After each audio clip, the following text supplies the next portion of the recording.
everything correctly at first. I can bleep you out if you cuss. Hopefully I don't. I got stung yesterday. I'm allergic to bee stings, but they still hurt. They still hurt, and my finger gets just a little tense, kind of swollen.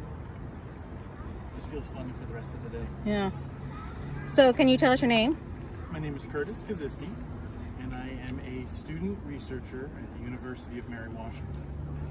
And what are you researching right now? So I am researching bumblebees, but more specifically, we want to see how plant diversity changes along an urbanization gradient by analyzing the pollen caught on bumblebees. Can you put that in layman's terms? Sure. So pollen contains all of the DNA of a plant. And so through DNA analysis, we are able to determine what plant the pollen came from. And then we are collecting the pollen off of bees because we're concerned about food availability and habitat for bees. And so we want to see how that changes, so what plants these bees are going after along an urbanization gradient. And the urbanization gradient is a kind of a measurement of anthropization. Which means? So as you go from areas of high human activity, like the city of Fredericksburg, where there's a lot of people, a lot of cars, a lot of buildings, and not a whole lot of foraging grounds. And then we want to see how that changes as you go to a more rural area, so where there's less people, less buildings. And then, of course, your suburban area is kind of your middle ground. And do you have a hypothesis on what you will find? So,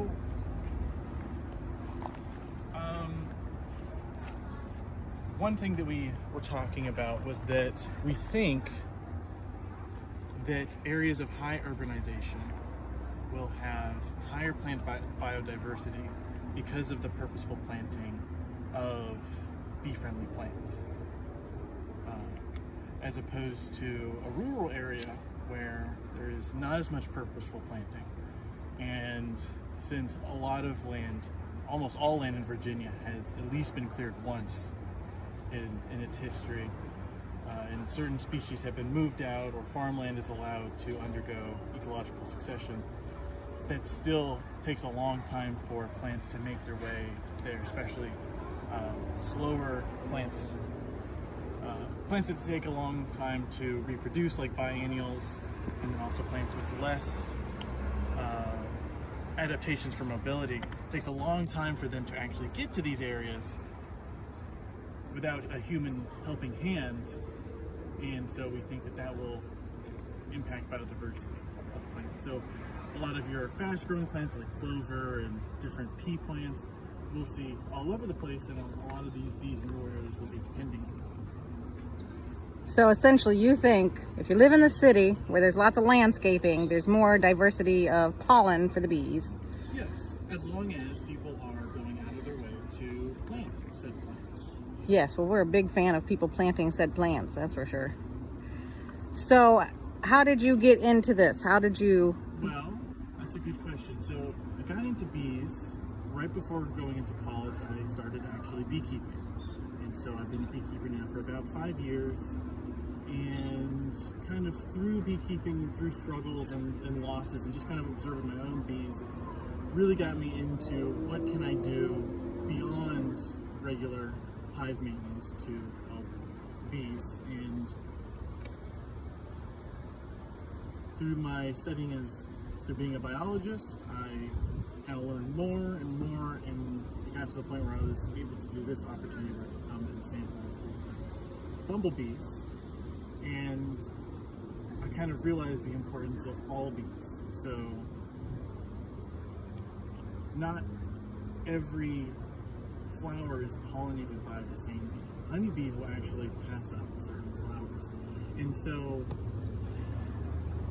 with that being said, it is important to kind of take care of all bees, bumblebees, native, solitary bees, because if you don't, there are certain flowers that depend on them specifically to be pollinated. Probably one of the most interesting things I think I've learned about insects and just kind of in biology in general is that color and what we see is subjective depending on the organism. We only have 3 different types of cones in our eyes, and that's what allows us to detect red, green, and blue, and that's what allows us to see the spectrum that we do. But as you start to go into some invertebrates, they actually have 5 different cones, and so that allows them to see not only a kind of almost different spectrum of color for specific colors, but it also allows them to see ultraviolet light.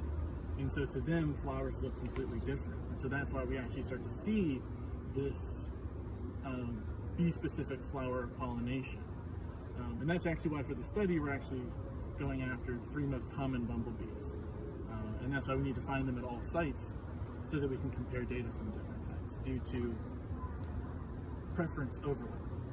And so since they judge flowers by their color, would you say that that makes it more important to plant native plants as opposed to cultivars that have changed the color of the blossom? Absolutely, because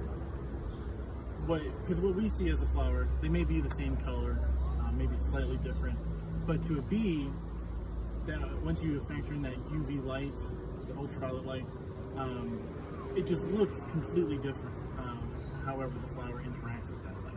And further studies off of what I'm doing could include nutrient composition of pollen. A lot of these cultivars may not have that pollen nutrients. There may be some kind of trade-off that was done. And so you kind of get this beautiful flower that the bees actually like more than native flowers, but it has less nutrients, and so the bees aren't getting something. And so that's a huge area of study. One of the reasons why we're doing bumblebees is because actually everyone does honeybees. Study would be a lot easier if we did honeybees because since they're more domesticated, there are structures that you can put at the entrance of the hive that will actually collect pollen as they pass through, and then we just take that pollen and run DNA analysis. But since we're doing bumblebees, and bumblebee keeping is a little bit more difficult, and there aren't really a whole lot of equipment attachments that we could do to make it easier, we have to hand catch them. And you can't trap them because, like I said, they're a little bit smarter and they won't just go into a bottle of sugar like a wasp. Right, they're more wily. So for the children that may be watching this, when you catch these bees, you take them back and gently brush them off and then bring them back here and release them back at the plant you caught them, right? Well, no, for the children? No, I can't lie.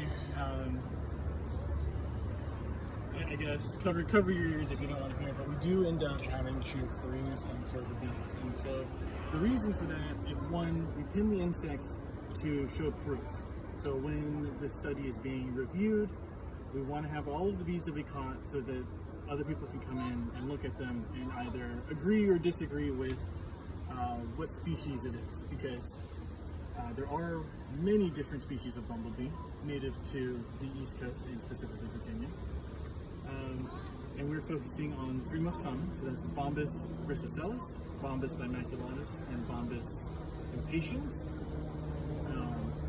And that the common names are in the same order: the brown-belted bumblebee, the 2-spotted bumblebee, and then the common eastern bumblebee. And it's good to have them pinned so that other people can come in and look at them and either, because bumblebee identification can get a little difficult. They, for the most part, all look the same, aside from one different characteristic, and sometimes due to either malnutrition or different growth factors within the environment, they may not develop certain colors in certain places, so then it comes down to more specialized anatomical features such as face structure, mandibles, even proboscis length is actually an identifier. Oh, wow. And then for our pollen collection, I do have to remove both hind legs because we want to keep the corbicular pollen, which is the pollen that you see in like 2 large sacs on the side of their legs, separate from pollen found on the body. And the reason for that is that corbicular pollen is purposefully caught. They are actively going after that pollen and that plant specifically because it produces a lot of pollen. And then some of it, of course, rubs off on the body, but that also happens when they go to plants just for nectar. And so by keeping those two separate, it kind of adds an extra little level of detail to the data that we can make observations and additional hypotheses off of why they're visiting specific plants. And then there are other things that are collected off of the thorax. So there's a lot of DNA, a lot of oils and lipids, and other things that we strip off in a wash.